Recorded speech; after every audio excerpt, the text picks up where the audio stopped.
Hey guys, welcome back to another Read Aloud for the Three Little Pig Week. So we have already listened to the original Three Little Pigs and we listened to the Three Little Wolves. But today's video is going to be the Three Little Super Pigs. So here we go. I hope you enjoy it. This book was given to me by one of my students last year, Alana, so I'm so grateful for this book from the book fair from her family.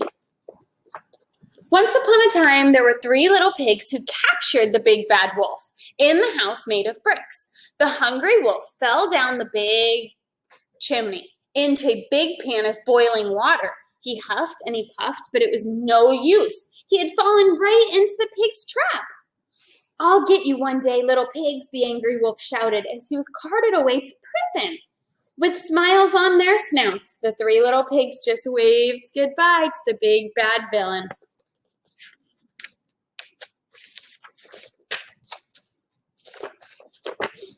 The citizens of Fairyland were very happy that the big bad wolf had been defeated. The little pigs were awarded special superhero status and became known as the Three Little Super Pigs. Working together, they all rebuilt the whole town out of bricks to keep everybody safe. "We love you, Super Pigs!"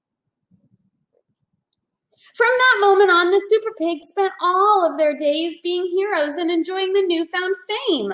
When they weren't greeting their fans, they were fighting crime and stopping nursery rhyme bad guys.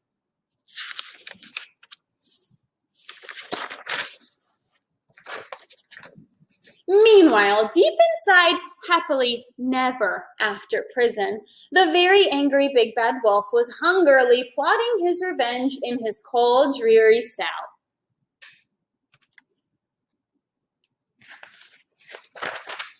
A few weeks later, the Super Pigs were called to investigate a new crime.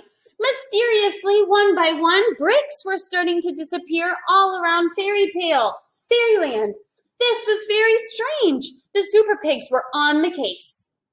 Missing bricks came from Rapunzel's Tower, Bricktown Road, and Red Door House. Later that day, they received some shocking news. The big bad wolf had escaped from the prison. The residents of Fairyland were scared and once again turned to the Super Pigs for help. "Don't worry," the three pigs boasted. "We'll find that wolf and make him pay."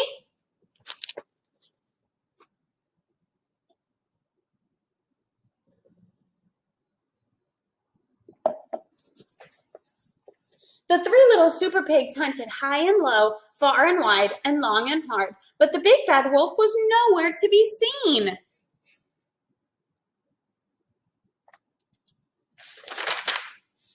The pigs searched everywhere for clues. Some people claimed they had seen the wolf dressed as an old lady. So the pigs rounded up all the grandmas in Fairyland, but the wolf was a master of disguise and they just couldn't spot him.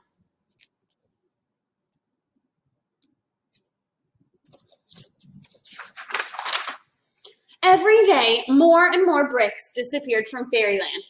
As night fell, the whole town locked themselves indoors and too frightened to go out. They hoped the Super Pigs would find the wolf soon. He was up to something big and bad.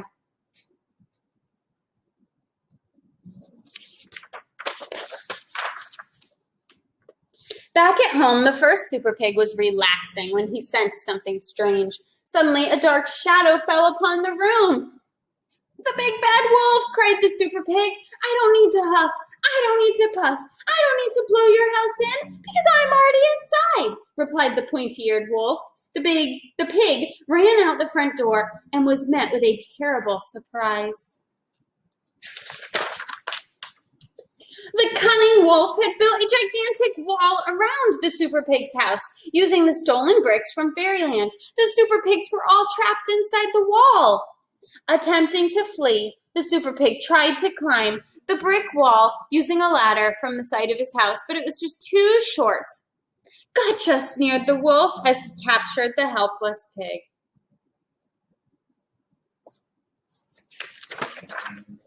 Unaware of his danger, the second Super Pig was at home polishing his metals when he suddenly spotted something out of the corner of his eye. "The big bad wolf!" shrieked the Super Pig. I don't need to huff, and I don't need to puff. I don't need to blow your house down because I'm already inside, growled the wolf. With a huge scream, the terrified Super Pig quickly ran outside and into the enormous brick wall. Desperate to escape, the little pig jumped up on a nearby trampoline, bouncing as high as he could, but it was no use. Gotcha, boasted the wolf as he caught the pig in his trusty net. 2 down and 1 to go, laughed the wolf as he prepared his delicious meal.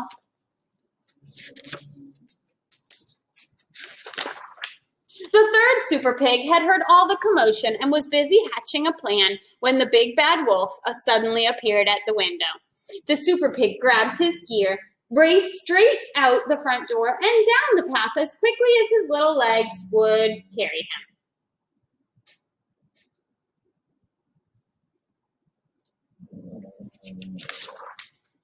Working quickly, he freed his captured brothers from their tight pastry blankets, but it was not quick enough.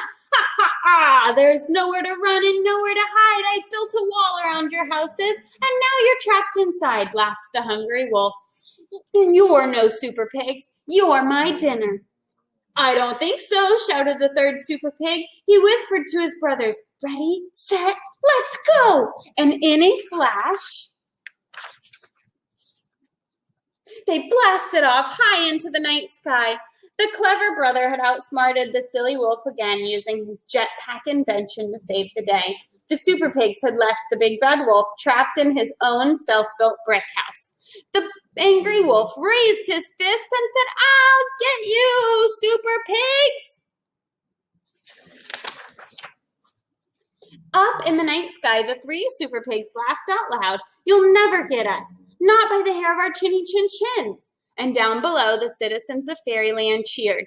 Wow, pigs really can fly!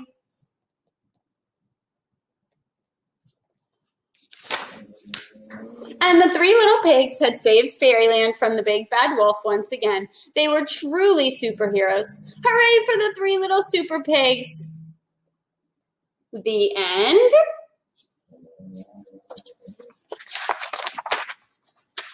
And that's the end of the story. So we will have to see if there is a part 2, because at the end of this book, boys and girls, it sure did look like the wolf was going to be thinking of how he was going to get his revenge on the Super Pigs again. So I hope you enjoyed this book today, and I hope you can see some of the similarities, some of the differences between this book and the other versions of the 3 Little Pigs that we have read this week. Hope you enjoyed it, and I'll see you next time. Bye, guys.